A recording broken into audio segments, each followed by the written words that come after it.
जी तो व्यूवर्स, ये आप देख सकते हैं आटे और दूध को हमने अच्छी तरीके से मिक्स कर लिया है। इसमें गुठलियाँ ना बनने पाए और ना हलवा अच्छा नहीं बनेगा, ठीक है। और ये देखिए चीनी भी बस हमारी ब्राउन होने पे आई है। हल्की सी थोड़ी सी डार्क ब्राउन आपने करनी है, ठीक है। ये देखें, ये इस तरह ये चीनी और पानी जब सूखने पे आए तो ये कुछ इस तरह सा हो जाएगा। जैसे ये ब्राउन होगा, हल्के से थोड़ा सा डार्क ब्राउन करना है, ठीक है। इलायची की माशाल्लाह बहुत प्यारी खुशबू आ रही है।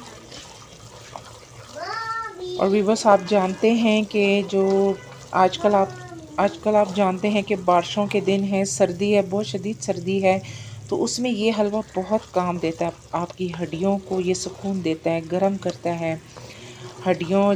जो आपकी कमर में दर्द है, जोड़ों का दर्द है, उसमें ये आटे का हलवा बहुत अच्छा किरदार अदा करता है। आपकी कमर में दर्द होगा, टांगों में दर्द होगा, जिस्म के किसी भी हिस्से में अगर आपको हड्डियों में पेन हो रहा है, तो जब आप ये हलवा बना के खाएंगे तो आप खुद इसका फ़र्क देखेंगे कि आपको कितना इससे फ़ायदा हुआ है। व्यूवर्स, हमेशा कोशिश किया करें कि वो चीज़ खाया करें जो आपको सुकून दे, जो आपको फ़ायदा पहुंचाए, और वो चीज़ें कभी भी मत खाएं जिससे आप बीमार पड़ जाएं। ऐसी चीज़ों से आप परहेज़ करें, ऐसी चीज़ें खाएं जो आपके लिए बेहतर हो।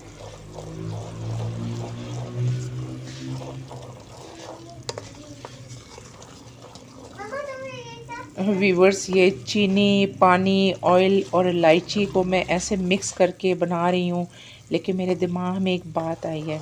अपने रिश्तों को संभाल के रखें, आपके अजीज़ रिश्तेदार, उनसे बहुत प्यार रखें, और अगर कोई आपसे नहीं करता है तो आप खामोशी से किनारा कर जाएं। जब उनको आपका एहसास होगा तो वो खुद ब खुद आपके पास चले आएंगे। लेकिन आजकल का दौर ऐसा है, अगर आप ज़बरदस्ती बीच में घुसेंगे तो वो समझेंगे कि पता नहीं क्या मतलब है जी इनको, जो हमारे साथ फ्री हो रहे हैं। बस जो अजीज़ रिश्तेदार अगर आपके साथ नहीं करते, खामोशी से किनारा कर जाएं। इससे आपको भी गुनाह नहीं होगा, अल्लाह ताला की ज़ात भी नाराज़ नहीं होगी, ठीक है। और लड़ाई झगड़े भी नहीं होंगे। इस बात का ख़ास ख्याल रखें। अपने अजीज़ रिश्तेदारों के साथ प्यार और सलूक के साथ पेश आएँ, और अगर वो नहीं आते, आपके साथ अच्छा सलूक नहीं करते, तो आप खामोशी से किनारा कर जाएं। लेकिन हमेशा उनके लिए दुआएं करते रहा करें। चीनी हमारी ब्राउन हो चुकी है। अब इसमें हम हलवा डाल देते हैं, ये जो बिस्मिल्लाहिर्रहमानिर्रहीम।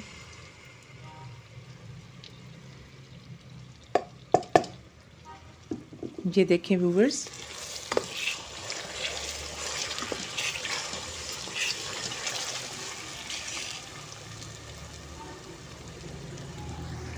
फ्लेम आप बिल्कुल स्लो कर दें इसको।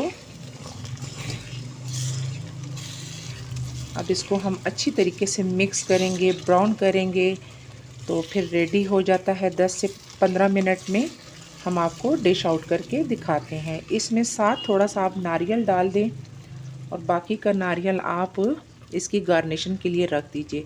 आपके पास कोई भी ड्राई फ्रूट अगर मौजूद है तो आप इसमें ऐड कर सकते हैं। मेरे पास फ़िलहाल नारियल मौजूद था, जो कि मैंने इसमें डाल दिया है। अब इसको अच्छी तरीके से आप पकाएं, भुनें। हम आपको डिश आउट करके दिखाते हैं। जी तो व्यूवर्स, हमारा मज़ेदार, बहुत ही यमी जो है ना आटे का हलवा बिल्कुल रेडी हो चुका है। आप देख सकते हैं, बहुत ही प्यारा, बहुत ही मज़े का। और आप यकीन माने, सूजी का हलवा खाएं तो ऐसे तबीयत भारी सी हो जाती है, लेकिन ये वाला हलवा खाने से आपकी तबीयत भी भारी नहीं होगी, बल्कि आपको सुकून देगा।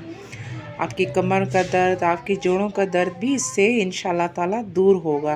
तो ये मज़ेदार हलवा आपका, ये देखें, बिल्कुल रेडी हो चुका है हलवा। तो जो आपके पास ड्राई फ्रूट है उससे आप इसकी गार्निशिंग करें। ये देखें जी, माशाल्लाह माशाल्लाह, मेरे अल्लाह की शान है। अल्लाह ने बहुत ही प्यारी नेमतें अता फरमाई हैं। तो व्यूवर्स, अब आपको सूजी वगैरह का या बहुत सारी चीज़ों का वेट नहीं करना पड़ेगा कि हम बाज़ार से कोई लेके आएँ और हम हलवा बनाएं। बारिश है, सर्दी है, तो आप आटे से भी हलवा बना सकते हैं। ये देखने में जितना मज़ेदार, डिलीशियस लग रहा है, इतना ही आप ये खाने में भी बहुत मज़े का है व्यूवर्स। अपना बहुत सारा ख्याल रखिएगा और दुआओं में याद रखिएगा। हमारे चैनल को सब्सक्राइब करना मत भूलिएगा। ओके, अल्लाह हाफिज़, खुश रहिए।